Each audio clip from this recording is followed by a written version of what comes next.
Shalom, apa kabar? Doa dan harapan saya semoga semuanya tetap sehat di dalam Tuhan, jasmani maupun rohani. Setiap kita bisa lemah, tetapi jangan terus tinggal dalam kelemahan. Kalau ada di antara saudara yang berada di dalam ketidakberdayaan, kelemahan, ketidakmampuan untuk berjalan menuju sasaran, mari perbaiki. Kembalilah cari Tuhan, cari wajahnya, maka Tuhan akan siap untuk ditemui. Ketika setiap orang menemukan Tuhan dan berpegang teguh kepada firman-Nya, maka segala jalan yang terbaik mulai terbuka.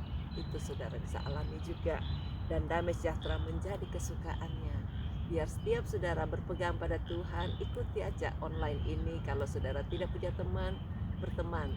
Saudara bisa message saya dan saya bisa bantu saudara semaksimalnya membawa saudara datang lebih dekat pada Tuhan. Firman Allah dalam Amsal 3 ayat 6 berkata, ingatlah pada Tuhan dalam segala sesuatu yang kau lakukan, maka Ia akan menunjukkan kepadamu cara hidup yang baik. Bahkan Yesaya pasal 26 ayat 3 katakan, yang hatinya teguh kau jagai dengan damai sejahtera, sebab kepadamulah ia percaya. Mari letakkan percaya saudara kepada Tuhan, sumber pengharapan yang benar. Kita akan nyanyikan puji-pujian, lalu kita bawa hidup kita, doa kita kepada Tuhan bersama-sama. Yuk. Terkadang kita merasa tak ada jalan terbuka, tak ada lagi waktu, terlambat sudah.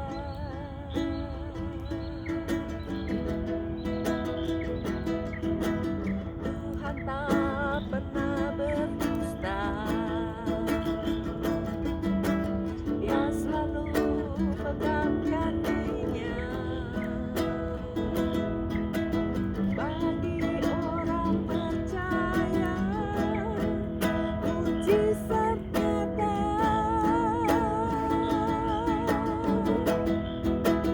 Dia mengerti, Dia peduli persoalan yang kita hadapi.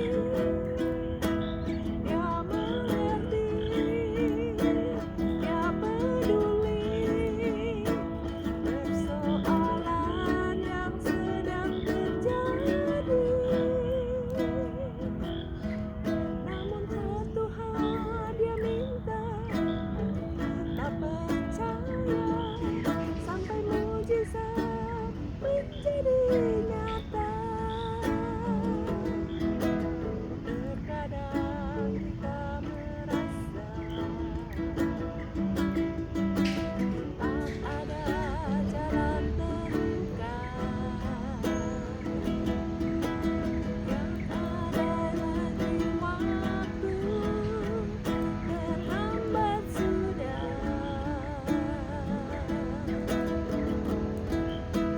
Tuhan tak pernah berdusta,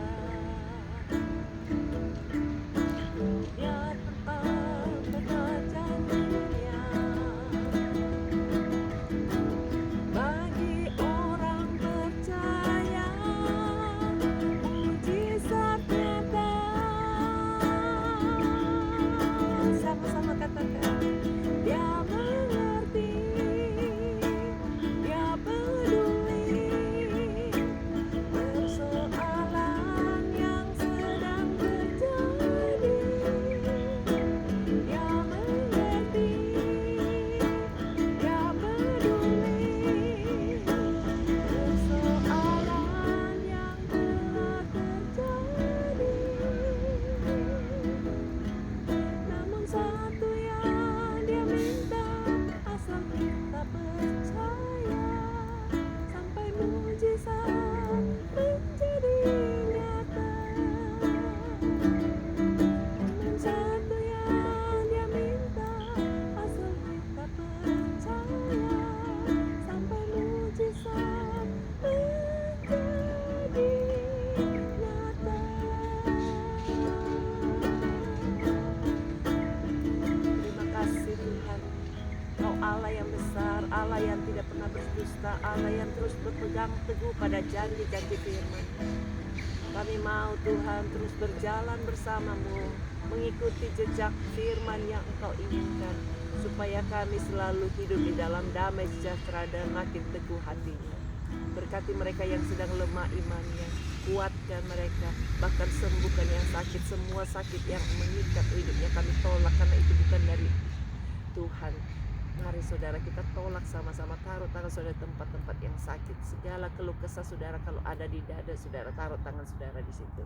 Dalam nama Yesus kami hancurkan semua kuasa keluh kesah, ketidakberdayaan, kesakitan, apapun bentuk penyakitnya kami perintahkan dalam nama Yesus. Pergi tinggalkan, terima kasih semua. Darah Yesus hancurkan, baik yang demamnya tinggi, yang leukemia, bahkan yang stres, depresi, bahkan yang sakit stroke, yang cancer, yang bipolar, yang Parkinson, yang sakit karena depresi, kami usir semua sakit itu dalam nama Yesus. Pergi tinggalkan, bebaskan semua Tuhan untuk bisa melihat mujizat, menanamkan kepercayaannya lebih dalam lagi kepada Tuhan. Terima kasih Tuhan, terimalah hidup kami, berkati usaha pekerjaan anak-anak, rumah tangga, keluarga, masa depan, studi, bahkan anak-anaknya. Semua punya masa depan yang indah. Terima kasih Tuhan, mereka yang sedang goncang rumah tangganya, jamah dan berikan jalan keluar supaya kembali utuh menjadi normal, ikat semua dengan tali kasih yang sempurna. Kembalikan Tuhan hatinya supaya melekat kepada Tuhan dan kembali kepada jalan yang benar. Terima kasih Tuhan, berkati setiap mereka yang berada di dalam kesusahan, dalam pekerjaan, bahkan karena COVID terganggu, usahanya terganggu, pekerjaan dan juga rumah tangga dan juga kehidupan kesehatannya, jamah dan berikan jalan keluar. Tolong Tuhan, mereka yang masih terikat dengan utang piutang, berikan jalan keluar. Kami berdoa untuk mereka yang masih terikat dengan kebiasaan buruk, jamah dan beri sembuh. Kami tolak semua ikatan itu dalam nama Yesus dan dilepaskan. Terima kasih Tuhan, kami berdoa untuk mereka yang berada di dalam kebingungan, tidak punya tujuan hidup. Tolong damai sejahtera-Mu menyertai dan memimpin hidupnya, sehingga semua mengenal tujuan hidupnya. Tidak ada satupun yang nganggur, tidak ada satupun hidup tanpa arah. Kami bersyukur karena Tuhan memberikan kami kesempatan untuk melayani satu sama lain dalam kasih Kristus. Pertemukan kami dengan jiwa-jiwa yang siap untuk dilayani, biar makin banyak orang-orang mengenal jalan keselamatan, jalan kebenaran, dan tidak disesatkan. Ini doa kami Tuhan, berkati usaha pekerjaan kami, pemimpin-pemimpin kami, termasuk tokoh-tokoh masyarakat, pemimpin pejabat tinggi negara, supaya semuanya hidup di dalam damai sejahtera Allah, mensejahterakan orang-orang lewat undang-undang yang dibentuknya, dan tidak ada satupun yang tidak dilakukan, karena Tuhan menginginkan supaya banyak orang-orang dapat diselamatkan. Lewat kepemimpinan semua tokoh-tokoh masyarakat ini bisa dapat menjadi teladan. Ampuni dan berikan jalan keluar Tuhan bagi mereka yang sudah terjerat dengan hal-hal yang tidak baik. Berkat-Mu turun untuk setiap kami semuanya, biar melihat Allah di dalam Yesus Kristus yang sudah mati untuk mengampuni dosa-dosa kami. Terpujilah nama-Mu, ini doa kami dalam nama Yesus kami bersyukur. Amin. Sampai jumpa.